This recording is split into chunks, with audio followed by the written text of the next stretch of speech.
Okay, I got 3 poems left. Can you dig it? Yeah. Can we handle that? Sure. All right, cool. Before I continue, though, I'm going to say something real quick. So I got in here earlier, and I showed up about a half hour or so early, and it was just nice, relaxing before the gig started. And I started noticing and thinking about like the hidden work. And if you're not familiar with the hidden work, when you see someone perform, you see, usually the polished pieces. You see you don't see the practice that's gone into it. And that same thing kind of applies to all these things in our lives. You go to that cafe, you don't see the setup.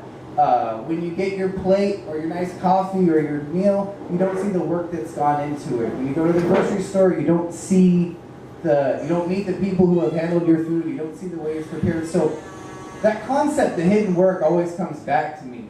All this stuff that goes into these things that we encounter daily, that we're removed from. So I challenge you as we go about our daily lives to take some consideration for that, to that hidden work, that extra time that gets spent in the preparation for things and the execution of things. And as be mindful about that. It's something worth appreciating. So, without further ado, another poem. I'm trying to remember which one it was. Okay, so this is called The Real Naked, which is also the title of my most recent chapbook. And I have chapbooks. So, if you're interested, you should check them out. Yeah, I have the thing. This is The Real Naked. We've been standing at opposite edges of the canyon, saying we're on the same level. Still, not quite getting the fathoms between us. Playing this echo contest for centuries.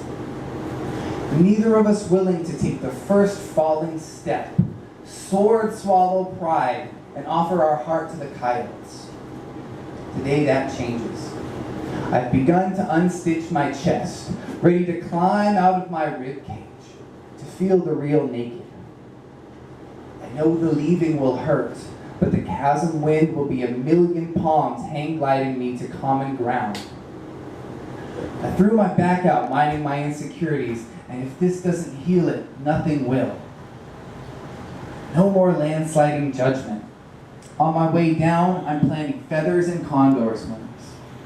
For so long, I was only skin deep. Would have tried to blame it on you, but not today. Sandstone skeleton. You can see my layers, where I've been. I never was one for surrender before, but this is starting to feel so good.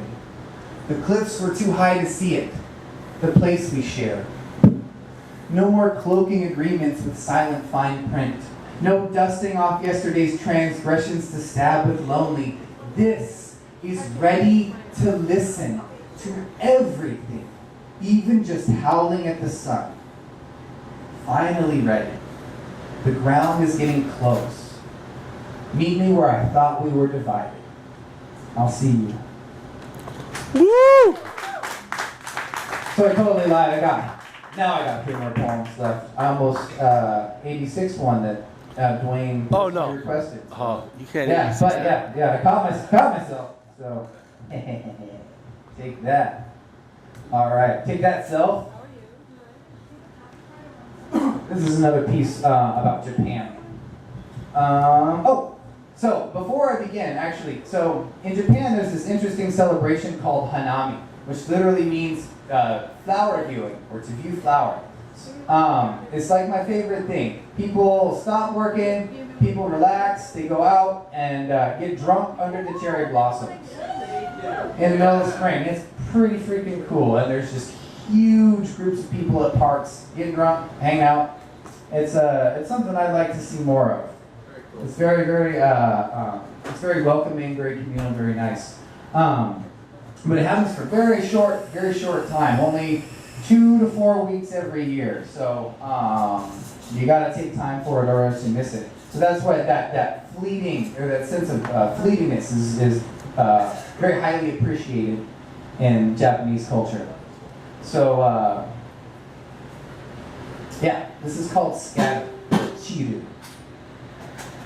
Oh, and also, kanji is the written language of the Japanese. They have 3 written languages, but kanji is the most complex one. It comes from Chinese characters. Okay, yeah, now, boom. There is a kanji, chiru. It means falling blossoms or leaves. But it can also mean to die a noble death, the way a soldier falls on the battlefield.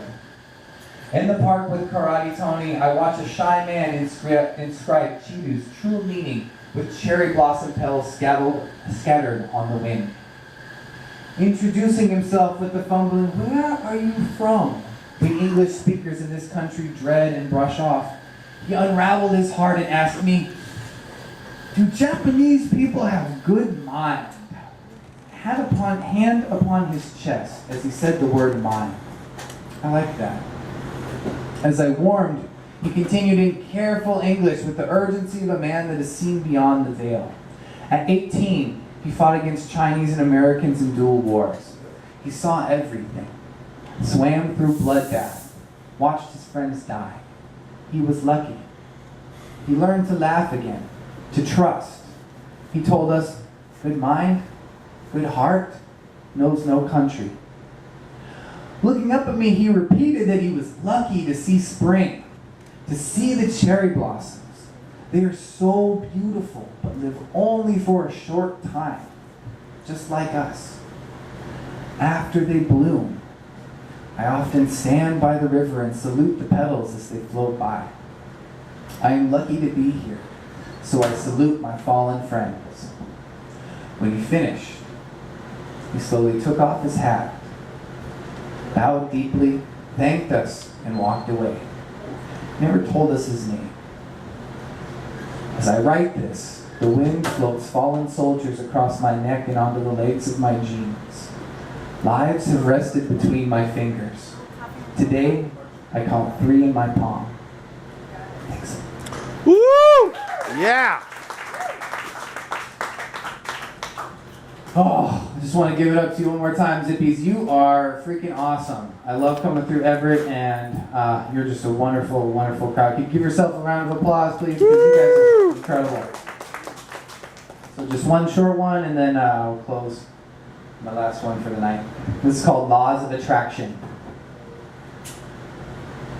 The mutual forces of action and reaction between 2 bodies are equal, opposite, and collinear. Newton. What you're looking for is also looking for you. Saul Williams.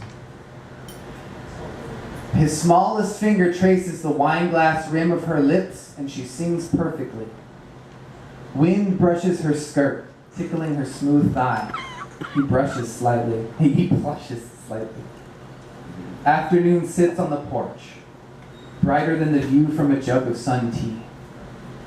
Machines run by, fueled on the remnants of those that have come before. Out of nowhere, a single raindrop gently materializes on her silent palm. 2 bodies in time have no knowledge of the odds they conquered to be together. Okay. All right, Everett. All right, Zippies. Ready for this? Oh, yeah. Okay. So,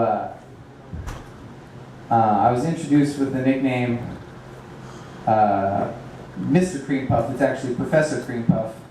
But,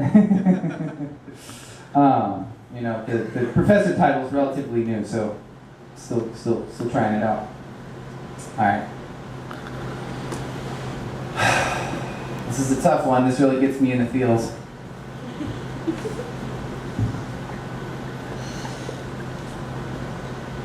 Our first kiss was vanilla highlights and tender summer shade.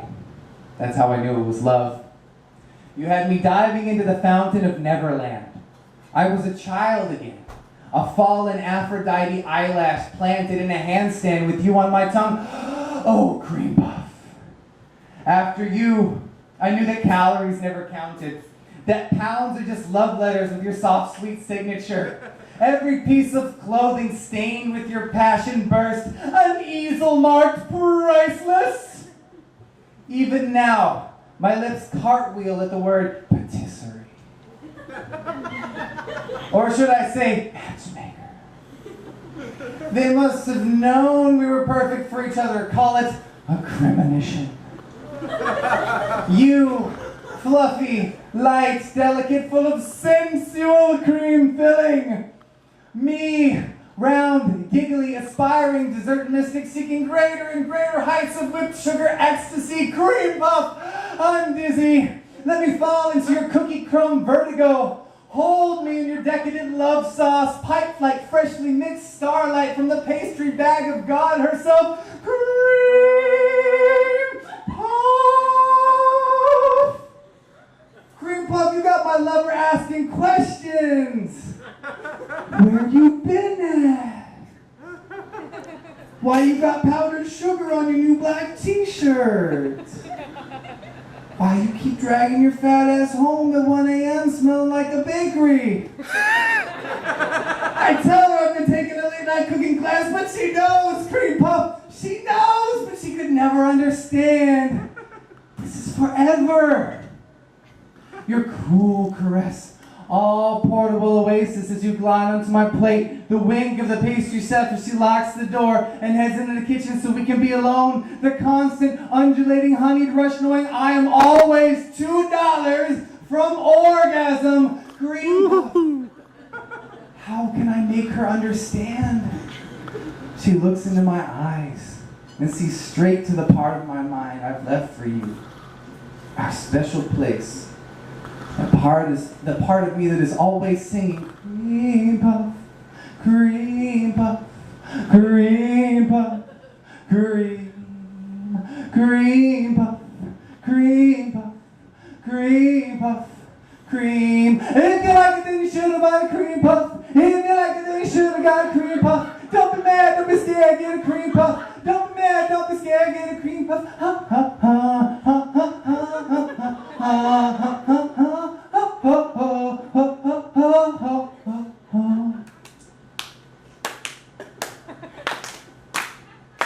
You know it's all about that cream puff. It's all about that cream puff. It's all about that cream puff. All the right cream in all the right places. Woo!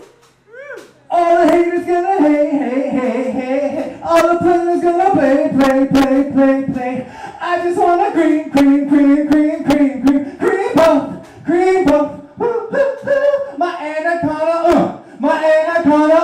My anaconda don't want none unless you got cream puff. Cream puff. She's going to make me choose. And I don't know how to let her go. You see, I don't have a job. The credit card late fees are stacking like empty plates. My bank account is overdrawn.